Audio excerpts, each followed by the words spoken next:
Imagine कीजिए एक ऐसी जगह जहां परिंदा भी पर नहीं मार सकता, प्राइम मिनिस्टर ऑफिस। वहां एक ब्रोकर एंटर करता है और उसके हाथ में होती है एक सूटकेस जो पूरे देश के पॉलिटिकल सिस्टम को एक्सपोज करने का दम रखती थी। कुछ लोग कहते हैं उस सूटकेस में जो सामान था वो सामान का वजन इतना ज्यादा था कि एक इंसान अकेला उसे उठा ही नहीं सकता था। तो क्या एक ब्रोकर इतनी हैवी चीज लेकर इतनी हाई सिक्योरिटी जोन में बिना किसी मदद के घुस गया? लेकिन असली डर हर्षद से नहीं, उन साइलेंट प्लेयरों से था जो पर्दे के पीछे बैठे थे। सीबीआई डायरेक्टर का अचानक रेजिग्नेशन, नेशनल हाउसिंग बैंक के चेयरमैन की रहस्यमय मृत्यु और वो बेनामी अकाउंट जहां हजारों करोड़ ऐसे ही गायब हो गए और वहां तक सीबीआई कभी पहुंच ही नहीं पाई। क्या हर्षद मेहता सच में एक मास्टरमाइंड था या फिर वो एक फ्रंटमैन था जिसे सिर्फ इसलिए कुर्बान कर दिया गया ताकि सिस्टम के अंदर बैठे असली गुनहगार सेफ रह सके? वीडियो को एंड तक देखना क्योंकि मैं आज वो पन्ना पलटने वाला हूँ जो आज तक दबाया गया है। हम बात करेंगे उन मास्टरमाइंड की जिनका नाम लेने से सिस्टम आज भी डरता है। हर्षद की शुरुआत होती है मुंबई के घाटकोपर की एक छोटी सी चौल से। हर्षद ने अपने करियर की शुरुआत 300 रुपए की नौकरी से की थी। वो एक लाइब्रेरी में काम करते थे और बाद में उन्होंने इंश्योरेंस बेचना शुरू किया। लेकिन उनका असली जुनून था स्टॉक मार्केट। हर्षद ने ट्रेडिंग की बारीकियां सीखी और जल्द ही खुद की फर्म ग्रोमोर खड़ी कर दी। जब उन्होंने मार्केट में एंट्री ली तो पुराने बड़े ब्रोकर उन्हें एक छोटी मछली समझते थे, लेकिन हर्षद ने उन्हें गलत साबित कर दिया। वो मिडिल क्लास लोगों के लिए हीरो बन गए क्योंकि उन्होंने दिखाया कि एक आम आदमी भी धंधे में बड़े लोगों को धूल चटा सकता है। सिर्फ 10 साल में जो लड़का बस में धक्के खाता था वो आज बिग बुल बन गया था। लोग उन्हें देखकर मार्केट में पैसा लगाने लगे क्योंकि उन्हें लगता था कि अगर हर्षद है तो मुनाफा पक्का है। 1992 का इंडिया जहां लोग पुरानी एम्बेसडर चलाते थे, वहाँ हर्षद मेहता लेक्सस LS 400 में घूमता था। एक ऐसी कार जो उस वक्त के अरबपति लोगों के पास भी नहीं थी। लेकिन दोस्तों ये सिर्फ शो ऑफ नहीं था, ये हर्षद की कैलकुलेटेड साइकोलॉजिकल वॉरफेयर थी। उन्होंने वॉरली में 15,000 स्क्वायर फीट का पेंट हाउस बनाया जिसकी आज वैल्यू 500 करोड़ से भी ज्यादा है।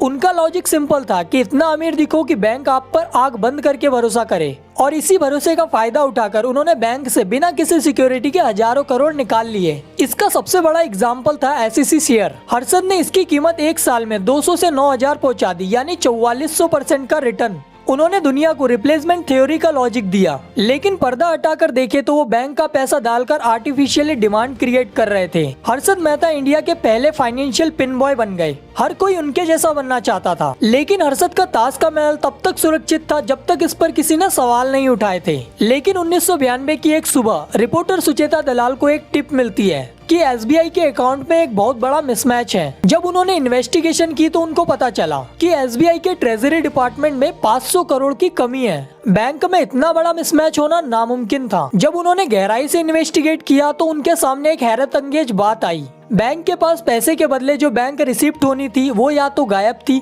या फिर सिर्फ कागज के टुकड़े। सुचेता ने देखा कि हर्षद मेहता जो कि सिर्फ एक ब्रोकर था, वो बैंक के पैसों को ऐसे हैंडल कर रहा था जैसे वो अपना खुद का पैसा हो। उन्होंने अपने सोर्स से डॉट कनेक्ट किए और 23 अप्रैल 1992 टाइम्स ऑफ इंडिया में एक ऐसी हेडलाइन छापी जिसने पूरे देश में भूचाल ला दिया। उन्होंने एक्सपोज किया कि हर्षद मेहता ने बैंक के ऑफिशियल से मिलकर रेडी फॉरवर्ड डील्स का गलत फायदा उठाया है। सिंपल भाषा में कहूँ तो हर्षद मेहता ने बैंक A से बैंक B के नाम पर उधार ले लिया और बैंक A को फेक रिसिप्ट थमा दी और उस पैसों को स्टॉक मार्केट में डालकर प्राइस को आग लगाई।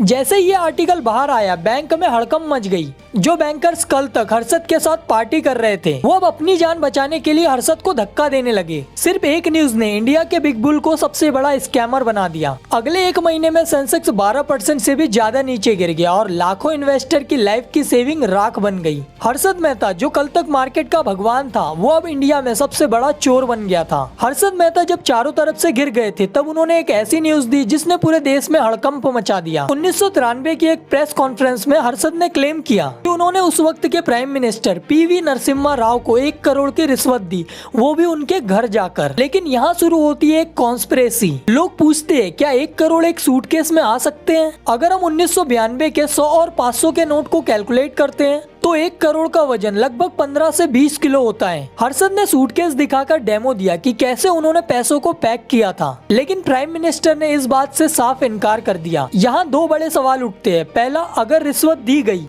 तो इतनी सिक्योरिटी के बीच एक ब्रोकर एक सूटकेस लेकर PM के घर पहुंचा कैसे? और दूसरा, क्या हर्षद ने यह दावा सिर्फ इसलिए किया ताकि वो सिस्टम को डरा सके कि अगर मैं डूबा तो बड़े बड़े नेताओं को साथ लेके डूबूंगा?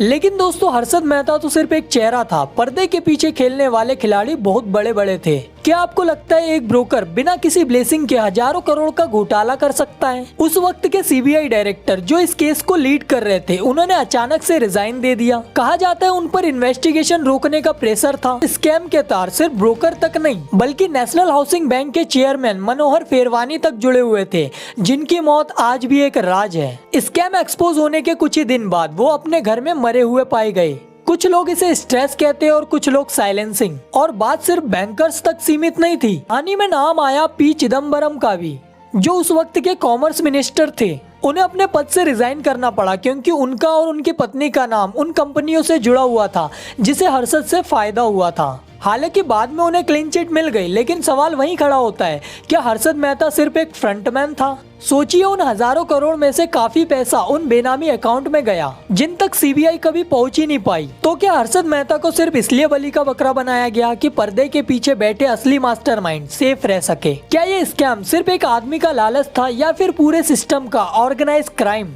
फिर 31 दिसंबर 2001 हर्षद मेहता की जेल में हार्ट अटैक से मौत हो गई। पर क्या ये सिर्फ एक मौत थी या फिर एक ऐसा राज जो हमेशा के लिए दफन हो गया? हर्षद के गिरते ही पूरा इंडियन सिस्टम बदल गया। ये स्कैम के बाद सेबी को असली पावर दी गई और एनएसई की शुरुआत हुई ताकि हर ट्रांजैक्शन डिजिटल हो सके और कोई फेक रिसिप्ट न बना सके। आज जो आप मोबाइल पे एक क्लिक से शेयर खरीदते हैं, वो इसी स्कैम के बाद आए बदलाव का नतीजा है। तो क्या हर्षद मेहता एक क्रिमिनल था या फिर एक मास्टरमाइंड जिसने सिस्टम के सड़ी गली लूपहोल का फायदा उठाया? हर्षद ने एक बार कहा था कि कॉमन मैन को लगता है कि मार्केट सिर्फ अमीरों के लिए है, मैंने उन्हें सपना दिखाया है। लेकिन दोस्तों, सच्चाई ये है कि जब बड़े प्लेयर सिस्टम से खेलते हैं तो नुकसान हमेशा कॉमन मैन का ही होता है। आपको क्या लगता है, क्या हर्षद मेहता को बलि का बकरा बनाया गया? कमेंट में अपनी राय जरूर बताएं। और अगर आपको ऐसी केस स्टडी देखना पसंद है तो मैंने विजय माल्या 9000 करोड़ का स्कैम पे भी एक वीडियो बनाया है, लिंक डिस्क्रिप्शन में है, जाकर वो भी जरूर देखें। वीडियो अगर अच्छी लगी हो तो वीडियो को लाइक कीजिए, चैनल को सब्सक्राइब कीजिए। तो धन्यवाद, मिलते हैं अगली वीडियो में।